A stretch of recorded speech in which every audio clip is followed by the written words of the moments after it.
Ya, Assalamualaikum warahmatullahi wabarakatuh. Waalaikumsalam Waalaikumsalam warahmatullahi wabarakatuh. Alhamdulillahirabbil alamin. Wassalatu wassalamu ala sayyidina Muhammadin wa ala alihi wa sahbihi ajmain amma ba'du. Pertama-tama kita panjatkan puji syukur kehadirat Allah Subhanahu wa taala yang telah memberikan kenikmatan kepada kita, dan tidak lupa juga salawat serta salam kita aturkan kepada Nabi Muhammad SAW yang kita nantikan syafaatnya di hari akhir nanti. Yang saya hormati Bapak Muntohar, MPDI, selaku dosen mata kuliah ibadah akhlak dan muamalah, serta teman-teman yang saya banggakan.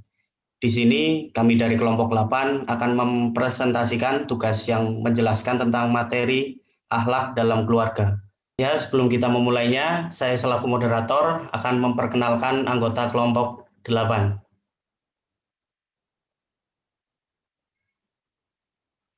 Yang pertama, Bahar Karisma Gifari. Yang kedua, Naura Fania Yogananda. Yang ketiga, Aji Bastian. Yang keempat, Dimas Yudhya Putra. Yang kelima, Gilang Mirza Fajriansyah. Selanjutnya penjelasan saya serahkan kepada Naura. Terima kasih. Ya, baik, terima kasih. Pada kesempatan kali ini saya akan menjelaskan tentang urgensi keluarga dalam hidup manusia. Pengertian keluarga dapat ditinjau dari perspektif psikologis dan sosiologis. Secara psikologis, keluarga adalah sekumpulan orang yang hidup bersama dalam tempat tinggal bersama dan masing-masing anggota merasakan adanya pertautan batin sehingga terjadi saling mempengaruhi, saling memperhatikan, dan saling menyerahkan diri. Sedangkan pengertian secara sosiologis, keluarga adalah satu persekutuan hidup yang dijalin oleh kasih sayang antara pasangan dua jenis manusia yang dikukuhkan dengan pernikahan dengan maksud untuk saling menyempurnakan diri, saling melengkapi satu sama lainnya. Dalam suatu keluarga, keutuhan sangat diharapkan oleh seorang anak, saling membutuhkan, saling membantu, dan lain-lain. Dapat mengembangkan potensi diri dalam kepercayaan diri pada anak. Dengan demikian, diharapkan upaya orang tua untuk membantu anak menginternalisasi nilai-nilai moral dapat terwujud dengan baik. Keluarga yang seimbang adalah keluarga yang ditandai oleh adanya keharmonisan hubungan atau relasi antara ayah dan ibu, serta anak-anak dengan saling menghormati dan saling menghargai tanpa harus diminta.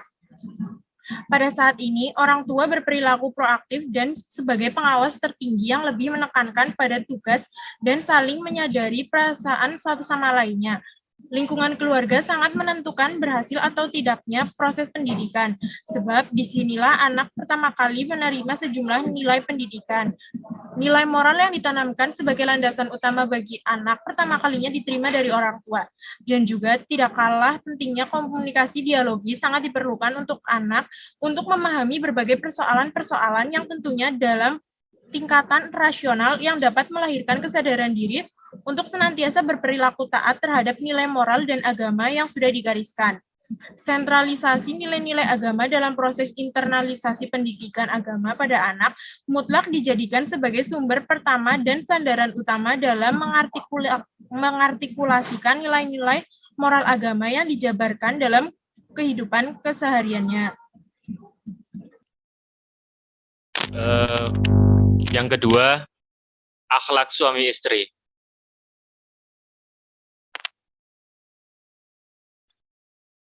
Yang pertama ada akhlak suami.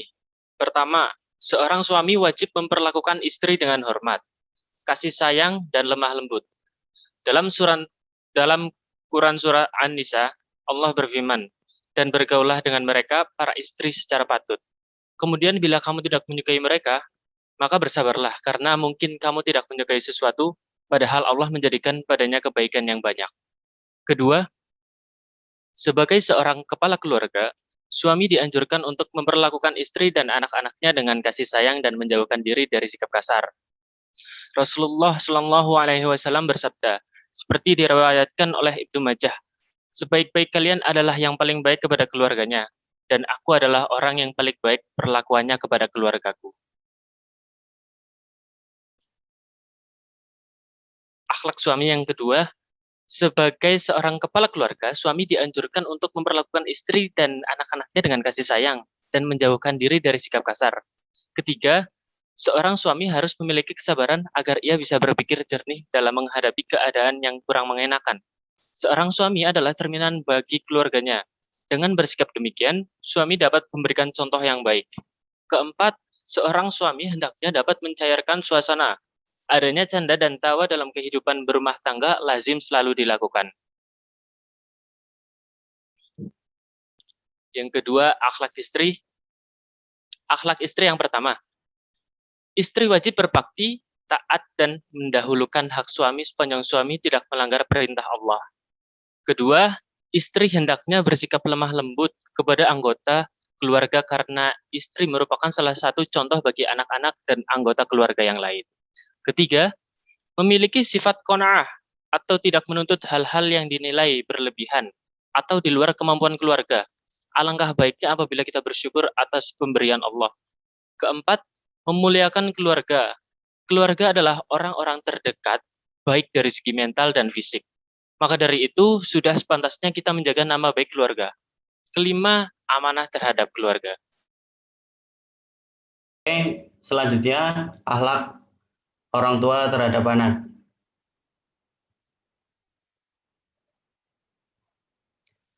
Dalam kehidupan berkeluarga, orang tua harus melatih anak untuk melakukan ibadah yang diajarkan dalam agama, yaitu praktek-praktek yang menghubungkan manusia dengan Tuhannya.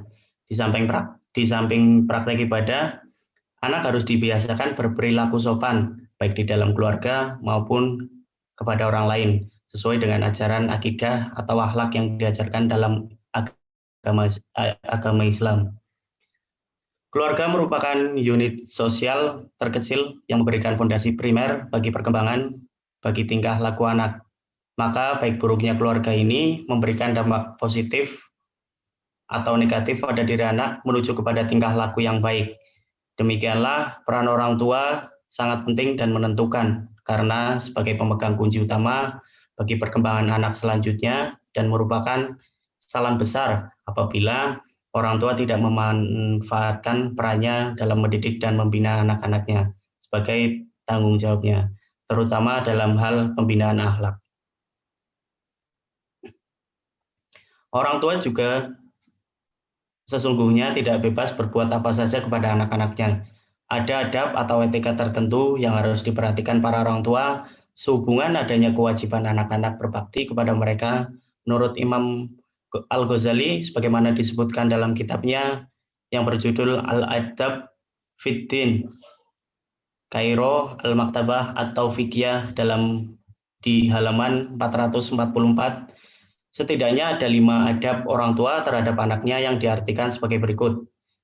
Adab orang tua terhadap anak yakni membantu mereka berbuat baik kepada orang tua, tidak memaksakan mereka berbuat kebaikan melebihi batas kemampuannya, tidak memaksakan kehendak kepada mereka di saat susah, tidak menghalangi mereka berbuat taat kepada Allah Subhanahu wa taala, tidak membuat mereka sengsara disebabkan pendidikan yang salah.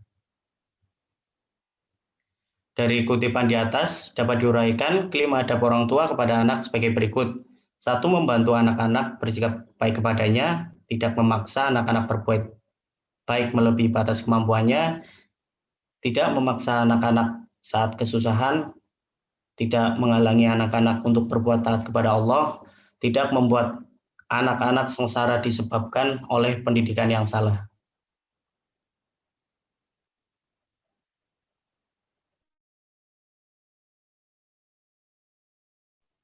Ya, saya akan melanjutkan presentasi dari Mas Aji. Yang keempat ada akhlak terhadap orang tua.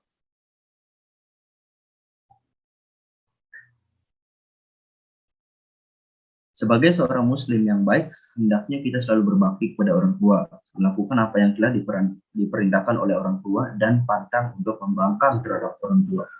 Kehadiran orang tua sangatlah memberi ketenangan, cinta, serta kasih sayang tersendiri yang bersemi di hati segenap insan yang berakal.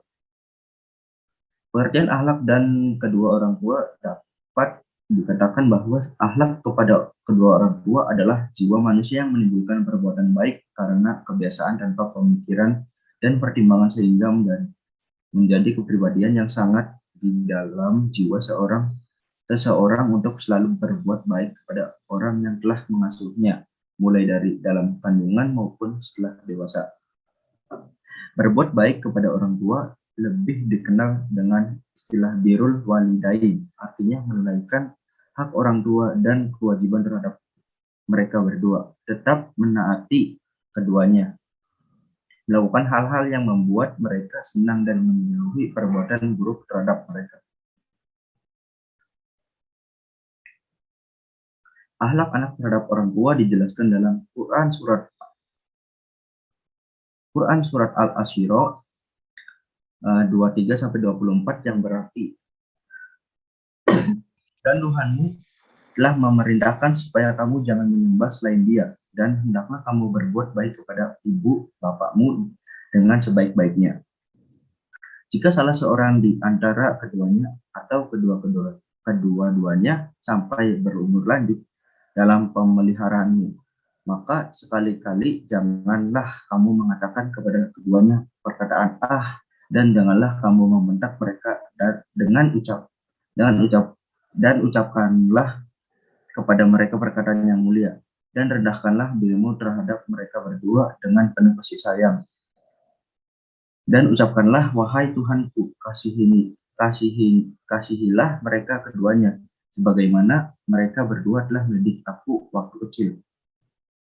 Selain itu, terdapat beberapa surat dalam Al-Quran yang menjelaskan esensi akhlak anak terhadap orang tua, yaitu Quran Surat An-Nisa, Quran Surat Al-Ankabut, dan Quran Surat Al-Aqaf. Esensi tersebut diantaranya, seorang anak harus bersikap dan berperilaku baik terhadap kedua orang tua dalam ucapan maupun perbuatan. Setiap anak perlu memiliki pengetahuan tentang akhlak anak terhadap orang tua. Pentingnya pendidikan akhlak anak terhadap orang tua terkait tanggung jawab, etika, dan sopan santun. Mengenai adab seorang anak kepada orang tuanya juga pernah dibahas oleh Imam Al-Ghazali dalam risalah yang berjudul Al-Adab yang terdapat dalam buku Mujamu'ah Rasail.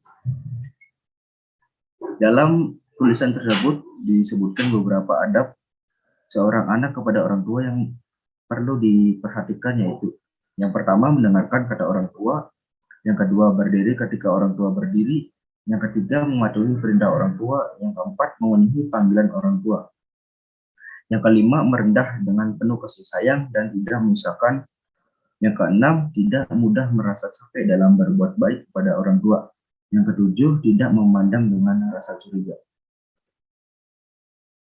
Ya, terima kasih. Saya kembalikan ke moderator. Ya, yang kelima, membangun keluarga sakinah. 1. Menikah dan memiliki pasangan yang baik. Jalan pertama yang ditempuh ketika seorang ingin membangun keluarga yang sakinah adalah memilih pendamping hidup yang baik untuk menikah. Memilih pasangan yang baik diartikan sebagai memilih pasangan yang baik agama dan budi pekertinya, yang baik menurut Islam dan kriteria calon istri menurut Islam. Pasangan yang memiliki ketakwaan dan senantiasa menjaga ajaran Islam akan lebih mengerti bagaimana cara membangun keluarga yang lebih sakinah tersebut dan menikah untuk memenuhi imannya serta mendapat ridho Allah Subhanahu wa taala. Disebutkan dalam Al-Qur'an bahwa sesungguhnya wanita yang baik untuk pria yang baik dan begitu juga sebaliknya. Yang kedua, saling pengertian. Dalam membangun keluarga yang sakinah, tentu setiap anggota keluarga harus saling mengerti dan berusaha membantu satu sama lain. Misal jika istri sedang sakit, maka suami seharusnya bisa membantu dan sebaliknya istri juga harus bisa mengerti keadaan suaminya jika suatu menimpa dirinya dan keluarganya. Rasa cinta dan saling pengertian akan menghindarkan terjadinya kesalahpahaman dan konflik dalam keluarga yang sering berakibat pada perceraian atau talak. Yang ketiga, saling mengingatkan. Setiap manusia pasti pernah berbuat salah dan jika demikian maka jika ingin membangun keluarga yang sakinah, setiap anggota keluarga baik suami atau istri harus saling mengingatkan dalam hal kebaikan dan ketakwaan kepada Allah. Jika suami atau istri tidak memenuhi ajaran agama, maka keduanya harus saling mengingatkan dan menasihati dengan cara yang baik. Dan adapun misalnya sang istri tidak mematuhi suami, maka suami berhak untuk menghukumnya. Dan bila istri merasa dizalimi suami, maka ia boleh menggugat cerai suaminya. Islam sendiri tidak melarang hal tersebut karena pada dasarnya pernikahan adalah untuk kebaikan dan bukan untuk menyakiti satu sama lain. 4. Menjalankan kewajiban. Agar bisa membangun keluarga yang sakinah, maka baik istri maupun suami harus dapat menjalankan kewajibannya dengan baik dan memenuhi hak satu sama lain. Memenuhi kebutuhan suami atau istri adalah suatu ibadah dan dianjurkan dalam Islam. Yang kelima, percaya satu sama lain. Dasar dari suatu hubungan adalah kepercayaan, dan banyak kita saksikan saat ini suami istri yang tidak lagi saling percaya lebih memilih untuk bercerai. Oleh sebab itu, untuk membangun keluarga yang sakinah, suami istri harus saling mempercayai dan keduanya harus bisa menjaga kepercayaan pasangannya. Seorang istri harus senantiasa mematuhi suaminya, sementara sang suami juga harus bisa menjadi panutan bagi istri dan keluarganya.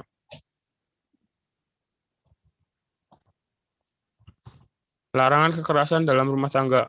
Kekerasan dalam rumah tangga diartikan sebagai tindakan kekerasan yang dilakukan oleh seseorang terhadap perempuan yang berakibat timbulnya penderitaan secara fisik, seksual, psikologis, kesengsaraan, dan penelantaraan rumah tangga. Secara khusus Islam tidak mengenal istilah kekerasan dalam rumah tangga.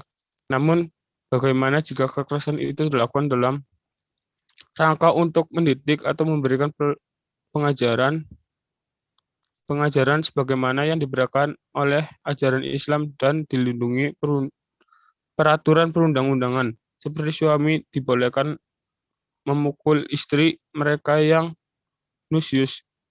Islam adalah agama rahmatan lil alamin yang menganut prinsip kesehatan, kesetaraan, partnership, dan keadilan.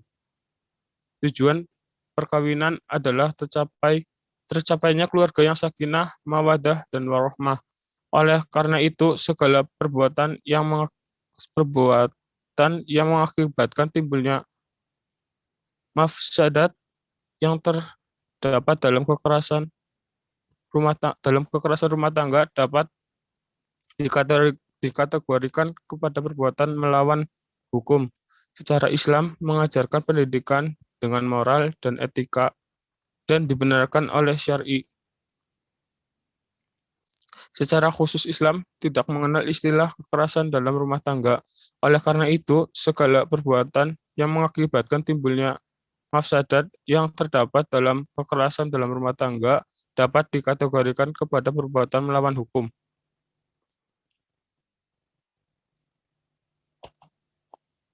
Ya, terima kasih.